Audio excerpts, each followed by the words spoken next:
Pag-ibig ko sa'yo, hindi magbabago. At kahit na anong bagyo. Para sa buhay mo, inspirasyon ko ngayong umaga, kilalanin natin ang isang dating drug addict na nagtapos ng high school at nagtrabaho bilang busboy, janitor, waiter, ride attendant, clown, stockman, hanggang napasok sa networking. Pumasok sa Uno Premier noong August 2006 at noong December 2007, top earner na siya. Nagsunod-sunod na taon hanggang 2010. Ngayon, isa na siyang Sapphire Executive. Ano nga ba ang mga pinagdaanan niyang hirap sa buhay? Please welcome to Chink Positive, Roel Buado. Good morning! Good morning, ma'am. Good morning. Good morning, Sir Chinky. Yes, isang malaking karangalan na maimbitahan natin si Roel or how do you say? Roel. Roel. Roel. Yeah, Roel. Well, let's go back no yung nung panahon na ikaw ay bata pa, 'di ba? Kamusta yung buhay niyo? Masaya ba? Maginhawa ba ang pamilya mo? Actually, Sir Chink, ang family namin nasa, yung tinatawag natin na middle class na pamumuhay. Kasi, ang dati ko na-experience na maging medrep, di ba? Mga medrep, mga ganda ang takbo ng buhay. Yes. So, na-experience namin yun. Kaya lang dumating sa time na na-down kasi si daddy na kasama sa retrenchment. So, doon namin na-experience, especially ako, panganay po kasi ako sa magkakapatid, tatlo kami. Eh, doon ko na na-experience na yung hirap na tinatawag. Yan, hanggang sa, napilitan po ako na tumigil nga ng pag-aaral. Pero prior to that kasi, maraming pinagdaanan. From elementary days hanggang high school days, sobrang daming madilim na parte ng buhay. Well, like, nung nasa elementary pa lang ako, naaalala na rin ng mami ko yung kwento. Ako, actually, nakalimutan ko na, pero nare-remind ako ng mama ko na nasa grade 3 ako nun. Si mama, nagpupunta ng palengke para bumili ng sako-sako na yung mga nilagang mani. Tapos nire-repack ni mama yon. Ang kwento lang niya sa akin, kumukuha ako ng mani sa kanya, binibenta ko sa school. Tapos, at times, nire-remit ko sa kanya yung pera. May mga times naman na hindi, para yun na lang daw yung baon ko. Tapos, elementary days din, nararanasan ko hanggang high school days yung nagbibenta ako ng trapo sa highway sa A. Bonifacio, sa La Loma. Okay. Yung sa gilid ng La Loma, yung North Cemetery. So, nagbibenta ako yung mga reta-retaso para magkaroon ako ng kahit pa paano sarili kong pera. Ilang taon ka noon? Nasa po ako noon? Nasa grade 6 hanggang first year. Grade 6 hanggang first year. Oo. Opo. Wow. Tapos dumating po sa panahon, Sir Chinky, na mas bumaling po ako sa sa barkada. Mas nabarkada ako, mas naging close ako sa mga kaibigan, sa mga barkada kaysa sa pamilya. Kasi nga po medyo nakaranas ng hirap. Nagkaroon po ng point sa buhay namin na na nung nawala ng trabaho si daddy, si mami ang nag-iisang bumuhay sa amin. Wow. She was a government employee and she retired last year. So more than 30 years of her life, government employee siya. Alam naman po natin ang government employee, although hindi naman po ganun kalakihan yung sweldo, busog sa benepisyo. Okay. Opo, so binuhay kami ni mami dahil nga po walang trabaho si daddy. Wala na kami pambayad ng rental ng bahay. Okay. So ang nangyari was, nakitira kami sa bahay ng pinsan ko. Wow. Sa panganay na kapatid ng mami ko. Ilang kayo magkakapatid? 3 po. Wow, so 5 kayo nakatira doon? Opo, so sumiksi kami doon. To the point na nasa garahe kami. Ganun po. So talagang na-experience namin yung magandang buhay, na-experience din namin yung hindi. Kaya mas bumaling ako sa barkada. Parang pagkasama ko ang barkada, masaya, walang problema. Hindi pinag-uusapan ng problema. Okay, but at what point in your life, yung masasabi mo talagang, ito na yung lugmok na parte ng aking buhay? Nung natuto po akong gumamit ng pinagbabawal na gamot. It was late grade 6 ko po na period ng buhay yon. Napasok po ako sa isang hip-hop gangster na tinatawag. So naging member po ako ng gangster. Tapos nasa high school na po ako, around 2nd year, nung natuto po akong gumamit ng pinagbabawal na gamot. And para sa akin, yun po yung lowest low of my life, parang yun yung pinakapangit na parte ng buhay ko. Kasi hindi lang po talaga ako natuto, nalulung po talaga ako. Pero, ba't mo sinubukan yun ang unang tanong? Ba't mo nasubukan? Was it peer pressure or meron ka bang problema na gustong kalimutan noong mga panahon na yon? Noong mga panahon na yon, hindi naman po ganun kabigat kasi yun nga lang po yung nawalan ng trabaho si daddy, na ang nangyari lang sa amin was walang wala na pambayad ng renta ng bahay. Pero dahil nga po nakakapit ako sa barkada, kung ano yung ginagawa ng barkada, sinusubukan ko lahat. Ang naging problema lang po sa akin that time was nagustuhan ko siya. Wow. So nalulung po ako to the point na hindi na po ako umuwi ng bahay. Tapos pag nakikita po ako sa bahay namin, hindi na po, kuya ang tawag sa akin ng mga kapatid ko, Ano? drug addict na. Wow. So pag umuwi ako ng bahay, sabihin ng mga kapatid ko, "Oh, ma, nandyan na yung anak mong drug addict." So hindi na kuya, wala nang respeto. Ang reason naman po kaya nawalan sila ng respeto sa akin kasi there were a lot of times na gumigising sila sa bahay, wala ako. Ang nasa bahay, it's either police or barangay. Kasi may ginawa akong kalokohan na kailangan akong sunduin from other barangay, kailangan akong sunduin sa presinto dahil sa mga kalokohan ginagawa ko at ng barkada ko. Of course, So, nung mga panahon na ba yun, Roel, ikaw ba ay kahit papano, were you aware na may mali kang ginagawa? Or talagang sabihin natin na mas nangingibabaw yung epekto ng droga sa iyo? Opo, alam ko pong mali, ma'am. Alam ko pong hindi siya tama. Kaya lang, once na nasa influence ako ng drugs, nawawala sa isip ko yun. Pangalawa, ang kasama ko, barkada. So, para sa akin, pag kasama ko ang barkada at may influensya ng droga, kaya ko lahat. So may sinabi ka na yun na nga, for a time nagkaroon ka ng trabaho. Ano yung unang-una mong naging trabaho? Sabi mo 17 ka, no? Opo. Pag-graduate ko po ng high school, napasok po ako ng Kentucky Fried Chicken sa SM Fairview. So, isa po ako dyan sa mga pioneer na employee ng SM Fairview. And then, after po niyan, sinunod-sunod ko na po yung mga fast food chains. Kasi hindi na po ako nag-enroll ng college eh. Hindi na po ako nag-college eh. So, after high school, nagtrabaho na po ako. Halos lahat eh. Ang hindi ko lang napasok na food chain. Ano lang po eh, yung letter M. Saka yung malaking bubuyog. Yun lang po yung hindi ko napasok. Pero, almost all. Okay lang po ba siguro mag-mention eh, no? Yeah. No, napasok po ako ng KFC, ng Burger King, Red Ribbon, Goldilocks, Shakey's. Anong trabaho? Ano lang? Fast food chain crew po. Busboy, waiter, janitor. Mas madalas po ako sa DJ area. Pero hindi po plaka yung hawak ko. Ano? Mga hugasin. DJ po ang tawag namin. DJ po. So, mas madalas po ako. Pero during that time, gumagamit ka ba ba? Oh, grabe. Gamit. So habang nagtatrabaho, kailan At least productive siya. at the point is, lahat ng kita niya na doon din napupunta. So, kailan ka talaga nakawala sa sa masamang bisyo? After 5 years, almost 6 years. Oo, ano yung turning point mo? Na parang, ayoko na. Gusto ko nang ayusin ito. Actually, yung nagturo po sa akin, talagang kaibigan ko yun. Solid po na barkada kong baga. Nakita ko po kasi yung takbo ng buhay niya. As a matter of fact, until now, hindi ko po siya tumitigil. Wow. Gumagamit pa rin. Wow. Twice na po siya na rehab. Tapos yung first po niya, witness ako na mismong mama niya nagpadampot sa kanya para mapatigil lang siya. Pero hindi pa rin. Sabi ko sa sarili ko, ayoko umabot sa ganun. Ayoko umabot.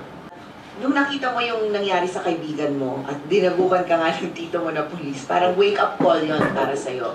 Natalikuran talaga. But of course, it's easier said than done. Okay. So, ano yung unang-unang step na ginawa mo para makalayo ka dun sa bisyo na yun? Binago ko po yung set of friends ko. Ooh, that's So, that's really good. From barkada ko na puro kalokohan, puro kagaguhan, naging active po ako sa church. So, I met somebody na taga Greenfields din, taga sa amin din, na nasa Canada na po siya ngayon. Siya yung naging best friend ko that time. So, hindi po siya gumagamit ng masamang bawal na gamot, pero alak lang. Pero naging magkaibigan kami. Siya po yung nag-introduce sa akin doon sa Youth for Christ. So, naging active member po ako ng Youth for Christ. Malapit na nga po sana ako maging chapter head. So, Grabe complete turnaround so talaga. from madilim, lumiwanag. So, kung sino-sino, nakilala ko si Cristo. So, naging active member ako ng Youth for Christ, tapos naging part ako ng PREX or Parish Renewal Experience. So, doon ko po na parang natanggap lahat. Na para pala ma-appreciate mo ang liwanag, kailangan mo muna mapagdaanan ng dilim. Bago mo ma-appreciate yung sarap, kailangan mo na mapagdaanan yung hirap. So, dire-diretso na po yun. Hindi ko na po binalikan ulit. So ngayon, paano mo naman napasok yung network marketing? Kasi ang layo, no? Diba? Parang pag inisip mo, hindi naman yan yung track na pinasok mo nung nagtatrabaho ka. Opo, parang eto ngayon yung masarap na parte ng kwento ng buhay ko. Nakapagtrabaho po ako ng almost 6 years or more than 6 years in Metro Manila. Hanggang Katipunan po, pumapasok ako ng Goldilocks dyan sa harap ng... Talaga? Ayan, Miriam. Ateneo. Opo, Ateneo, pumapasok ako dyan. So, 6 years ako nagtatrabaho dito sa Metro Manila. And then, may pinsan ako. Yung pong bahay na tinitirahan namin noon, yung pinsan ko na distinyo ng Davao, he stayed there for 8 months. Pero 8 months niya ron, sinasabihan na niya ako na Davao is good, Davao is great, you should try this place. So, kinukwentuhan. I transferred ng Davao City 2003. Pero 2001, may girlfriend na nga po ako, siya si Baboys, no, na 2001 she was in Davao, pero Manila ako, naging kami na nun. She tried na pumunta rito to look for a job pero hindi po siya nagtagumpay. So, ang sabi ko, sige, ako naman dyan. Pupunta ako ng Davao ng 2003. Actually, hindi rin po alam ng parents ko na magdadaho ako nun. Kasi nga po, mahilig ako sa adventure eh. Okay. So, sobrang gulo, sobrang makulay ng buhay ko eh. I packed my things, meron akong one balikbayan box. Tapos nagpaalam ako sa nanay ko, sabi ko, may bibili ako sa tindahan. Yun lang po yung sinabi ko. After 1 week, tumawag siya. Saan ka bumili? Ba't di ka na bumalik?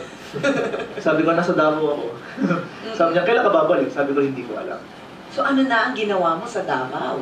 Unang-una po na ginawa ko doon, syempre, gusto kong kumita ng pera, naghanap po ako ng magandang trabaho. Yan, dahil high school graduate po ako, ang ganda po na napasa ko. Ano? Busboy pa rin po. So, fast food chain crew pa rin po ako. Naging fast food chain crew po ako sa Davao ng... Unang-una po was Pancake House. Naalala niyo talaga, no? Opo, naging crew po ako ng SM City Davao na Pancake House. After that, naging pioneer po ako ng Pancake House ng Gaisano Mall Davao. Hindi naman po sa binlame ko si Lord, pero nagtanong ako. Kasi alam ko po na written yan eh. Di ba? Nasa Holy Bible po yan eh. Di ba? The Lord God has plans for you. Plans to prosper you, to give you hope in the future. Sabi ko sa kanya, ba't ganun? Bakit hindi ko maramdaman? Ba't yung DJ forever? Sabi ko, for 26 years of my life, sabi ko, puro hirap eh. Sabi ko, saan yung prosper na part? So, nangingi po ako ng opportunity kay Lord. Sabi ko sa kanya, Lord, can you please give me one good opportunity?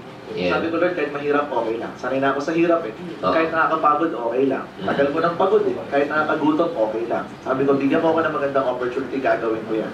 And to bring you back the glory, pag may nangyari maganda sa akin, ang sabi ko sa kanya, tutulong ako sa maraming tao. So, paano naman? Ano yung encounter mo? Ano yung encounter mo na paano nabago ang buhay mo? Ayan, syempre, of course, the Lord God won't answer your prayers literally, tama? Hindi naman pag humingi ka ng pera, kakataon Panginoon sa kwarto mo, anak, ito 10 milyon, hindi naman po mangyayari yun. So, gumamit po siya ng isang instrumento. So, somebody invited me na pakinggan kung anong meron sa network marketing. Although that time, hindi naman po ako negative, pero closed-minded po ako when it comes to network marketing. Para sa akin, ang network marketing is only a business system for those who are not working. Para sa akin, ang networking para sa mga plain housewife na walang magawa. Para sa akin, ang networking para po ito sa mga nag-a-abroad, pag uwi ng Pilipinas, may konting pera, doon nilalagay. So, ganun po kababa yung tingin ko sa networking. Pero nung umattend po ako ng panahon na yun, nabuksan po ako eh. I mean, from all the stories that I've heard about network marketing, sinabayan ko po ng research, nag-internet ako, kahit high school graduate po ako. Ang alam ko lang sa computer ay mag-turn on tsaka mag-shut up. Sinubukan ko po mag-research. So doon ko po natuklasan what's with network marketing. How great it is, how big it is, until such time na nag-decide po ako to venture the network marketing business. Although hindi po siya ganun kadali. No, mas marami pong part na naghihirap ako kung i-compare dun sa part na nakaranas sa ano yung mga yung family ko. No, ayaw po nila maniwala, especially my parents. Ang sabi sa akin ng mama ko, ang networking puro umpisa, pinapayaman mo lang yung upline mo, inuutukan lang ng kumpanya, walang umasenso dyan, galing na ako ng iba't ibang networking. Sabi niya sa akin, networking, mapunta ka pa lang, pauwi na ako. Sabi ko, ma, kaya pala hindi tayo yumaman, umuwi ka. So yun yung first. And then second naman yung family naman ng girlfriend ko na si Baboys. Doon ako mas na-move kasi bakit po? Maganda yung buhay nila. Diba? So, I have to prove something to them na kahit na wala akong pinag-aralan, I can be somebody. Okay. No? So, yun po yung mas malaki sa akin na sa Davao City po, when I started networking, na kailangan ko mag-flyer din sa kalye, kailangan ko magdikit ng mga posters sa mga pader, sa mga poste, and yung tinatawag po na strangering. I approach people that I do not know. Tapos kukwentuhan ko. So, doon po ako nahirapan. Kasi bakit? Number one, alam ko maraming tao nakatingin sa akin. Maraming bata nakatingin sa akin. Because I'm not from Davao. She is from Davao. Ang dami niyang kaibigan, ang daming kamag-anak. May mga politician, may hari na eskwelahan. So, iba yung tingin sa akin. Pag sinabi, yung boyfriend mo na nagmamalaki, eto lang yung ginagawa, namimigay ng basura sa kalye. So, po yung pinaka-greatest struggle. And before they knew na high school graduate ako, maganda yung treatment sa akin. After malaman na high school graduate ako, nag-iba. Wow. So, doon po ako mas na-motivate. Grabe. Hindi ka na-depress na motivate ka. Doon po ako na-motivate. Okay. Sabi ko, pag-iigihan ko to, sabi ko.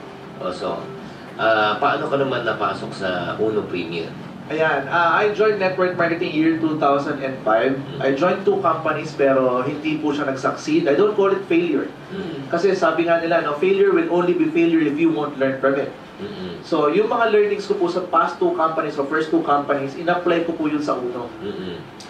I started, when Uno started, it was August of 2006. I became a top earner ng December 2007. Oh, 1 year and plus din. Yes. Opo, 1 year and 4 months, mga ganon. So, may struggles ka pa rin din bago ka kumita talaga. Opo. So, kunyari, nung nag-uumpisa ka, magkano yung kinikita mo, yung pinakamaliit na kinikita mo kung matatanda? Ang first check ko po, alala ko po yan. Hindi ko po talaga makakalimutan yun. O, magkano? It was October of 2007. No? Ang first check ko was 450 pesos. 450 Congratulations. 450. 450 pesos. Feeling ko po na yaman pa na nun. 450? Opo. So yung check ko, pinagmamalaki ko yun, 450. Sabi sa akin ng mga kamag-anak ko, sabi sa akin ng family ng girlfriend ko, 450, nag-networking ka pa. So again, mas naging motivated ako to do more, para ipag-igihan pa. Until dumating yung December 2007, na na-experience ko yung 100,000 in 1 month income. And dire-diretso po yan for the next 3 years. Itong tanong ko, ano lang, kung pwede mo sagutin o hindi, the biggest check that you have received in a week? 160,000. In a week? In a week. Wow, grabe. Uy, pera na yun. Oh, but what did you do differently? Okay? Para yung sabihin natin na ang layo naman ng itinalon, no? From 450 to 116,000 plus like in a week. Ang mindset ko lang po talaga, ang networking po kasi is the real essence of helping business. Ano ibig sabihin po ng real essence of helping business? Before you get what you want, you should really help first other people get what they want. I mean, hindi po ako kikita ng malaki kung wala akong mga taong tinulungan under my network. Alam mo, Christina, gumagaling English talaga pag nagkakapera. Yan ang napapansin ko kay Manny Pacquiao. Ganun talaga. Yeah. Ibang level na kasi. Like in my network, presently, I have 10 people who are also awarded as Millionaires Club members. Wow, grabe. Na nag-average na rin po from 50 to 100,000 a month ang mga kinikita. Wow. I have mga downlines na engineers by profession. Meron ako mga downlines na high school graduated like me. Wow. Pero they are also driving their own cars na rin in Davao. So, pag nagmi-meeting kami ngayon, naka-convoy na kami. Tapos, nakagawa na kami ng parking. Yeah. So, yun yung mga tipo ng tao na para sa akin, yun yung pinaka-rewarding sa lahat. Oo, ngayon may mga sasakyan na si Ruel, no? Sa mga kapatid. That's my first and second car, that's my third car. Sa Action TV, mga tatlo na yung sasakyan niya, di ba? Mga Honda, mga van, grabe. Pero Roel, ano pa ang mga goals mo na natitira? Kasi syempre, di ba, ang laking bagay na na-fulfill mo na yung part na you've proven something to yourself and also to the family of, your girlfriend. So now, ano na ang goals na natitira para sa'yo? Actually, yung para sa personal ko, parang medyo okay na ako eh. Isa na lang po yung nagmo-motivate sa akin right now. Mahal na mahal ko po kasi parents ko eh.